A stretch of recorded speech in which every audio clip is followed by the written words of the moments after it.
first response to new technology from the majority of people is a negative one. But if you are aware of the algorithm aversion, the automation anxiety, you can adapt to it, you can overcome it, and might even speed the innovation up. 60 to 70% of your demand is classically very stable. It's the stuff we are doing that makes it noisy. There is so much disruption going on that traditional process has to stop. Yesterday's exceptional is now just today's ticket to the game. Technology cannot fix a broken process. Technology is an enabler. An enabler that allows you to have real business impact. We want to make sure that when we think about what to solve, we are solving for the future.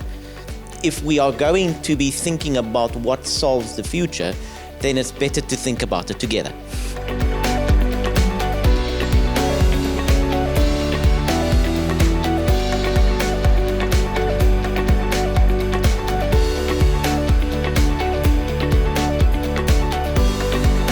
I attended today's workshop just to understand the next phase of our journey with Oliver Wight.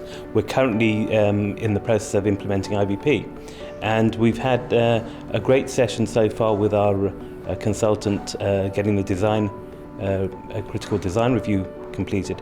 And I wanted to make sure that I understood how we can unlock further potential going forward.